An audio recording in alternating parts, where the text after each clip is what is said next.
A warm welcome to today's class. Since we are starting the first act of The Fire and the Rain, we need to know something about the story of The Fire and the Rain, or the background of the story of The Fire and the Rain. You know that it is taken from Mahabharata, one of the stories, and it is being recreated by Girish Karnad, and he had put in the relevant issues of the day's world into this story. So in Act 1, you do not find any stage setting or any detailed directions as we had in the prologue. Prologue, you have seen one full page of directions, and it's only after that the prologue starts, or the dialogue starts. But in this one, that is in Act 1, it begins almost abruptly. It is almost like as if though it is a continuation of the prologue, and you know that it is not the continuation of the prologue, because prologue ended with Arvasu talking to his brother Paravasu through the actor manager, because the acting troupe has only 3 or 4 people and some women, and they want to perform a play in that particular place. But the thing is that even this kind of a drama is impossible there, because people do not have money. Only the king has got money. So for the last 7 years, the yaga or yajna had been going on, and for this Agni is being fed on by the priests in different altars. They take turns and make sure that it burns continuously for 7 long years. And now it is coming to a close. So the priests asked the king whether they could have the performance, because they have been here in this place for a long time, and it has taken its toll on them. So they need to refresh their mind, and this play acting will in a way refresh their mind. So the king is agreeable to a certain extent, but he needs the permission of the chief priest, who is Paravasu. The chief priest was almost about to decline when the actor manager tells him that he has got a message from Arvasu. Arvasu, the name is, it can be pronounced as Aravasu or Arvasu, but here it is Arvasu. So Arvasu has got a message for the brother, and he is one of the actors. And because he had joined the acting troupe, he is no longer regarded as a Brahmin, who though he is Paravasu's brother. So this message from Arvasu was listened to by the chief priest, and he agrees to the performance. And this is how the prologue ended. When Act 1 begins, you don't have stage direction. We have no idea whether it is the play proper, or it is something that was before, or nothing. So here you find that it begins abruptly, and even almost as a continuation of the prologue. And it begins with Nitilai and Arvasu talking. He wants to talk to her tribal elders. As I've told you earlier, Arvasu belongs to the Brahmin caste, the high caste, and Nitilai really belongs to the tribal group, to the tribal caste, where you will find that they are basic human beings. They don't have the sophistication of a higher religion, like a higher caste like the Brahmins. They have their learnings, but they are not as civilized as the other. So everything is basic. So if a boy wants to marry a girl, then he will have to state before the village council that he is young and he will be able to satisfy her. He is a man, and all these he will have to speak before them. And Aravasu was really amused, and at the same time, it is just beyond him. You don't talk like that in his caste. Everything is these kind of things you don't, that he has got the porous of a young man or a man ready to satisfy a woman. That kind of talk is not there in a higher caste like a Brahmin, and so it is all new to him, and he feels shy of this, and she goads him on, and she says he is a Brahmin and she is a tribal, and the elders and villagers of a village, and some neighboring village also, people from some neighboring village also will be present. At that, Aravasu was really surprised, and he is just a lot shy, and he was amused. And it is like, as I told you, the civilized versus uncivilized, Brahmin versus Adivasi. There is a long and deep divide between these two. It is the sophisticated versus the open. The sophisticated is, of course, the higher religion, Brahmin, and the open or basic type of belief and talking for the Adivasi. There is no roundabout way of talking. It is straight to the heart, and even before the people also. So Nitilai wants him to ask for her hand, stating his ability as a man before the village elders and also before the people from the next village. She goads him on, saying that not just my people, the elders, the whole village will be there. And of course, some from the other village also will be there. And when this man, Aravasu, the proposed bridegroom, speaks about his virility before the people, the young men of her tribe will start making fun of him, goading him on, and making crude remarks. And she says that she had already told her brother and the others, because her father likes him, he had admonished the young people of the Adivasi tribe not to goad him too much. So Aravasu agrees, and so the two of them were talking, and finally they reached the hermitage of Yavakri's father. Yavakri's father and Paravasu's father were brothers, and Yavakri had gone to the forest for 10 years meditating and doing tabas or sanya, or in a way discarding this worldly life routine, trying to please Indra, and doing penance and taking it to the extreme, so that God has no other option except to appear before him and ask what he really wants. So Yavakri had returned after 10 years of penance in the forest, and getting a boon from Indra, or seeing Indra, God Indra appearing before him. There is someone guarding the gate of Yavakri's father's hermitage, and that person is Andaga. Andaga, as the name denotes, is a blind man, but he can understand people by the way they walk, and by listening to the speed of their footsteps.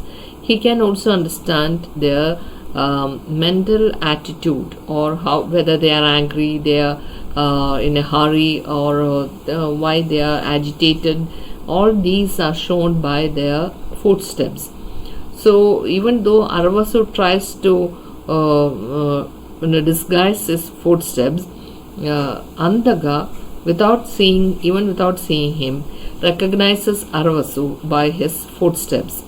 So Andaga and Aravasu, they are talking about Paravasu. Paravasu is Aravasu's brother. So here Antaka is seeing Paravasu through his mental eyes and also by this young man's footsteps or the sound of his footstep. And Aravasu is all admiration for his only brother. And to Aravasu he is everything. But Andaga tells him he is a hard man and he is someone who will not be crossed. This is Andaga's assessment of Paravasu's character. So here you have to note this, because later on in the story you will need this kind of assessment, how true it is. Because Aravasu's assessment of his brother is out of emotion, of his love for his brother. A big brother, earlier you will find that Aravasu is only 19 and Paravasu is 24, 28. And you will find that these people are young to us, or they are very young, but at the same time you will find that this is not young in those days. They are already old in those times. So he is a chief priest also. Aravasu is all admiration for Paravasu. So we know that this is before or this is before just that time, before the ending of this sacrifice, fire sacrifice. And Andaka makes this assessment of Paravasu that he is a hard man who will not be crossed. But Aravasu is totally devoted to Paravasu, and he says that my brother is everything to me, and he is not like that. So Andaga's assessment of the Brahmins, and he assesses them, the Brahmin community, and he says that they have this thirst for spiritual powers. They want to get as much spiritual powers as possible. Aravasu's father and uncle got knowledge from their gurus. So you learn at the feet of the guru, and you have this Gurukula practice of living with the guru and learning, doing his work, household work, and learning from his mouth, from listening to him. And you will find that these were recited, and this knowledge was absorbed by the students. This is how Aravasu's father and uncle got their knowledge. But Yavakri, on the other hand, was not satisfied by the knowledge from the human gurus. Guru is equivalent to God in our culture. But this Yavakri, the Brahmin or the son of Aravasu's father's brother, he was not satisfied with the knowledge imparted by the human gurus. He wanted knowledge beyond that. So he had gazed beyond the human beings to get knowledge. He wants to get it directly from gods. So Andaga and his master, they are just that is Yavakri's father, Andaga and Yavakri's father. They are been there in the hermitage, and Andaga had been guarding this hermitage for the last 10 years. Means while Yavakri had been away in the forest and trying to please the gods to get knowledge directly from them and get spiritual powers from them. So for 10 long years Andaga had been guarding the hermitage, because you must know that it's a lonely place and there can be people or even unnecessary elements entering the hermitage. And mind you, it is not named as a house, it is a hermitage, because Yavakri's father and the Brahmin lives like a hermit, and one who is detached from the worldly life and lives on very little things. So it is called a hermitage.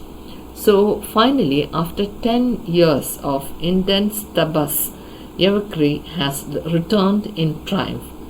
It is said,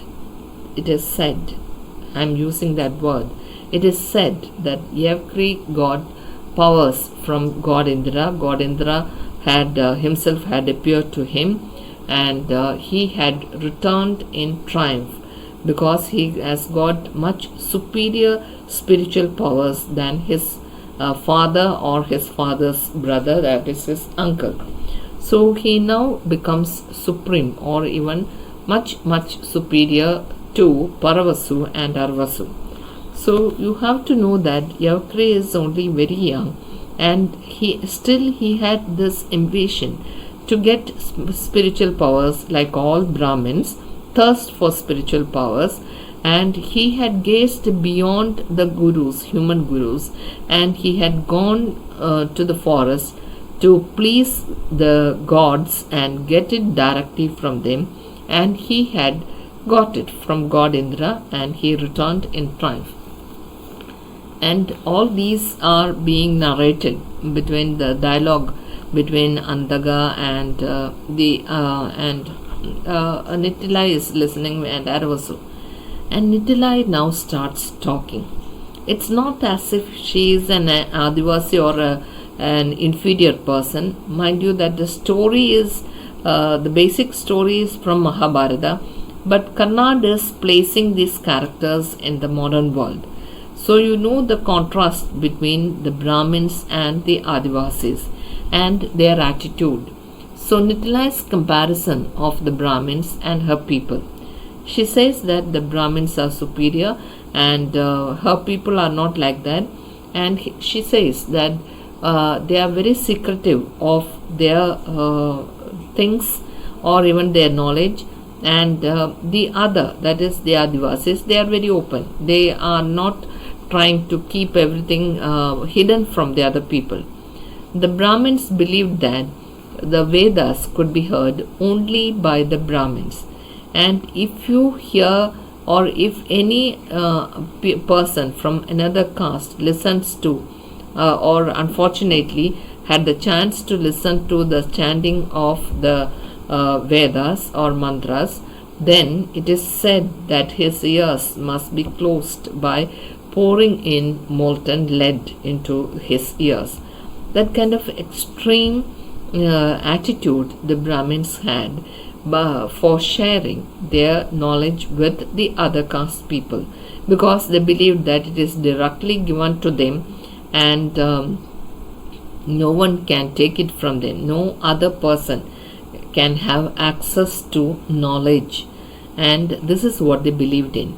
So Nitla says her people do not have such belief or even that attitude, and we are very open. There is nothing secretive about the priests or even their gods. Our gods are quite friendly, and our priests always chant or they speak to gods directly, and they use the language of their talking rather than the Brahmins and their secret chanting of the mantras with the language of Sanskrit. And maybe this is why it is said that Nittilai says that the priests and their gods are open before the people in the Adivasi tribe, but their people do not have access directly to God and in the Brahmin community, and they are the mediators between God and the people. So only through this Brahmin priests the common man has got access to gods. So Karnad is now pointing to that fact, and also the revolution that took place in Karnataka. And there you will find that a lot of people started rebelling, and they assembled in one place, and their group is called the Vajanam poets. Means that which is spoken as opposed to that which is heard or written is the way in which they started communicating. And they say that if you want to go to the temple, you need to get, if you want to see God, you will have to pay something to the priest, and only then you will be given the darshan. And that was the condition of the temples. And most of people were not even allowed in the temples where they believed that their gods reside. And only the Brahmins or the Brahmin priests will be having access to gods. So in a way, God is taken away from them, That's why they have their own smaller gods, version of gods, and that god is quite pleasant. And these people are quite attached to these gods. There is no priest for them. They can directly talk to their gods. So, and even if they have a priest, that priest will talk to them, talk to the gods in their own language, and they can also understand. But these Brahmins will chant their mantras in a totally different language, which the people will not understand. So they are being very secretive about it. So as Nitila gets so encouraged about this comparison, Andaga wants her, and he asks her not to compare.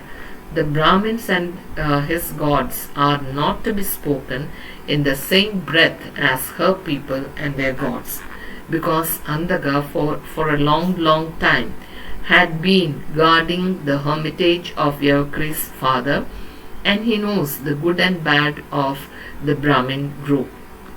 And so he says, these Brahmins and their gods are not to be spoken in the same breath as your gods and your people, because you are even though he is not putting it into words, he says that their gods, that is Brahmin and his gods, are much more powerful than the tribals and their gods, because Andaga, like all the other people, believe that the gods of the Brahmins have much greater power than the gods of the tribal people of the forest. So this is why he says that if the Brahmins come to hear of it, and if they talk to their gods, then there will be punishment for you. That kind of attitude is there. But Andaga is not expressing his opinion alone, he is also expressing the opinion of the other common people of that particular country. And he says that you can't talk about Brahmins and his gods in the same breath as you talk about your tribal people and your gods, because these two are totally different, according to Andaga. Nitila continues her arguments, and you will find that Nitila is arguing about Yavakri and god Indra of rains appearing to him. It is believed that after 10 years of hard penance, Yavakri had finally pleased god Indra, and he came down to the earth and talked to Yavakri. And Yavakri is now returning triumphant because he has got more spiritual powers. So Nitila puts a very straightforward question to this question is addressed actually to Yavakri, but she is talking to Aravasu and Andaga, and she argues Yavakri and god Indra of rains appear to him, and because god Indra is the god of the rains, why did he not ask for rain for his country? That's indeed a straightforward question. The country had been suffering for the last 10 years without rain. You can imagine, can you imagine a country without even 1 year of no rain? In our country we have 2 seasons of rain, and even then it is the winter is too harsh for us sometimes. When the rains are much less, you find it very difficult to survive the summer. So can you imagine no rains for 10 years? The amount of poverty, the amount of suffering for the people, the need for a drink of water, how precious water becomes at that time. And even to drink just a pot of water, you'll have to travel a long distance, and by the time you go there and take water and come back, you are thirsty and you need to drink to sustain your life. So this was the suffering of the country, and that's why the king is asking the chief priest and the group of priests to perform this fire sacrifice to please god Indra of the rains. And they hope that towards the end of this sacrifice, for the last 7 years, not just 7 days or 7 months, it's not that, 7 years, long years of fire sacrifice, because god Indra cannot be pleased with the little things. and this had been going on. It is now coming to an end. So Nitila says these people had been suffering, and the king is performing this yaga, or the priests are performing the yaga on behalf of the king. So Yavakri says he had been to the forest, and God Indra appeared to him, and God Indra is the god of rains. So why did he not ask for rain? The land was without rain for the last 10 years. The people are indeed suffering. There is drought, and its aftermath is death, and there are no young people on the land. They have all gone away to the different lands in search of a job, in search of a better condition. All those people who just cannot travel and just cannot do any work, the quite infirm people, weak and infirm people remain in that place, and children also, they are too young to go anywhere, so they have to survive there, and it is hardship, real hardship, and people are really suffering. So what Nitlai asks is really the question that is there in the mind of all these audience, including us readers. And why did Yavakri, who had brought in God Indra by his tapas, ask for rain? And why did he ask for spiritual powers rather than rain for his country? So the land was without rain for the last 10 years. People are suffering, and there is drought and its aftermath. And then Andaga tells her that he was speaking about inner knowledge, or Yavakri was asking or gaining or trying to gain inner knowledge.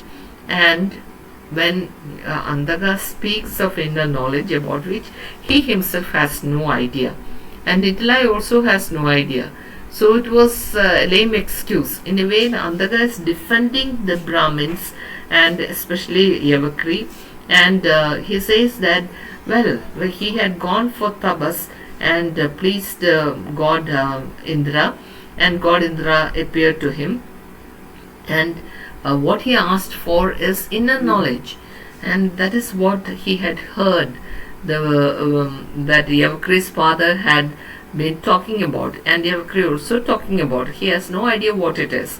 Nitilai also has no idea about what this inner knowledge is and what good it will do. But she has got 2 questions for Yavakri. Just 2 questions. If he is there, she would like to ask him 2 questions. The first question is, can he make it rain? The people are suffering.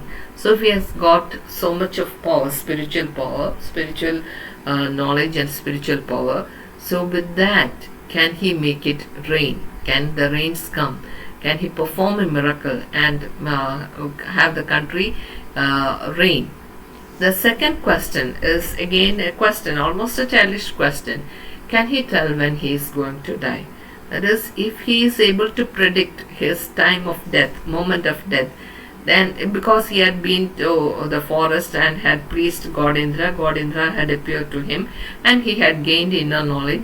So in Nitilai's opinion, inner knowledge means he should be able to know a lot of things. He should be able to bring in rain because he had pleased God Indra. And the second question is, he should be able to predict the moment of his death, because these are things which we can't do as human beings. It is beyond us. We believe that only God will know your moment of death. So that is predicting. Some people may come nearer to it, but even then it is some knowledge given to them, but most often it is beyond human beings, human understanding. And this is why Nitilai puts these 2 questions before him. So Nitilai's opinion about Yavakri is that, what is knowledge if you can't save dying children and predict your moment of death? The knowledge that you have gained becomes totally, utterly useless if you can't do good to other human beings. And the knowledge that Yavakri had gained, or the whatever it is, inner knowledge, spiritual knowledge, whatever it is, and if it does not appease the hunger of the children, or if it does not bring in rain to make the land fertile and to quench the thirst of the human beings who are suffering, then what is knowledge? If you can't save dying children, and if you can't predict the moment of your death, then what is knowledge? This question of Nitilai is indeed expressed vehemently. You don't expect an Adivasi girl to speak in this manner. But remember, Karnad is using Nitilai as a spokesperson to express the views or the opinion of so many of the common people regarding the spiritual knowledge which is supposed to be attained by the Brahmins and the gods appearing to them in the forest, okay, where no one will be able to see him or gods appearing to him. So you find so many of these excuses refuted here, because it is not to be taken in the it is not to be talked in this manner. It is to be understood that Brahmins are indeed a higher caste and you can't say anything against them. It is that kind of a life they were having. In spite of that, Nitilai expresses her opinion. Here you will find that this is not those days, but the story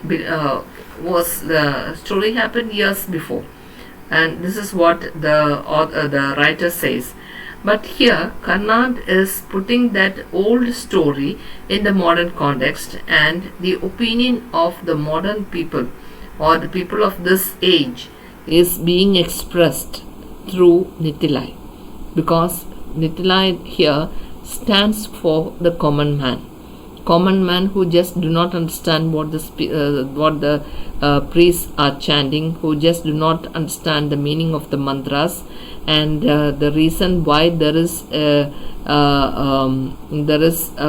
mediator between God and human beings. Why should there be a mediator? That question is also clearly expressed here. As I told you earlier, in Karnataka there was a revolt against this, and people started protesting, and you have these Vajanam poets writing, speaking about their deity and talking to God as if though God is their brother or sister. That kind of attitude was not to be done, or not. It was quite unheard of, because the Brahmins had told the people that only they have the right to talk to God, and whatever the God says will be revealed only through them. So whatever that the priest plans, or whatever that he wants the people to hear, he will make up and will tell the people, and for that knowledge they will have to pay him a certain amount. So that paying him is also a matter which is being discussed. And so the people had no access directly to gods. Everything was through this priestly tribe, that is the Brahmins, and only they had access to gods. So that revolt was there in Karnataka, and Girish Karnad had been through that, so he was able to express this opinion through the character called Nitilai. In Aravasu, you will find a docile Brahmin. He is not just totally ignoring the tribe as such, or even condemning the Brahmins, because he knows that there are good people there, and he is taking a character called Aravasu, who is a Brahmin, and he is also placing the characters called Yavakri and Paravasu here. So you find here two very strong characters, Yavakri and Paravasu, and a mild Brahmin, Aravasu, here. But the way it goes on is something that you have to wait and see. This is the manner in which Karnad weaves an old story into a new context. And it is it never appears to be an old story. It appears to be a very modern or a very new one, with Nitilai's opinion and the opinion of all of us, and it is being expressed there through this tribal girl.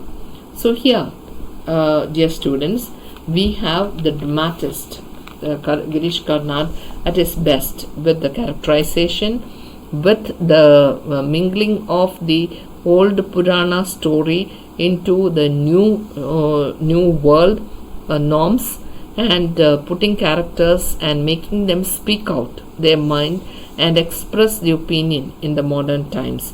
Plus, he is not taking a contemptuous view of the Brahmin. Of course, it is the caste and its criticism is really there, but he is putting a character called Aravasu as another person or another character who is also a Brahmin.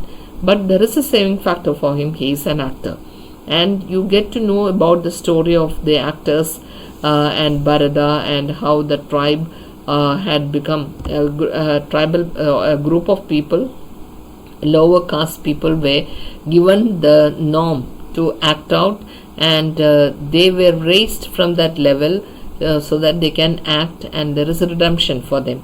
And if you are a Brahmin and if you can act, you just move from the priestly duties to the other duty of being an actor, and you will also have a life as such. This is exactly what Karnad is trying to show us. So the conflict between the Brahmins and the ordinary people, a lot of questions that are there in the mind of the people, and these questions are put before us through the tribal girl Nitilai. Andaga is always there.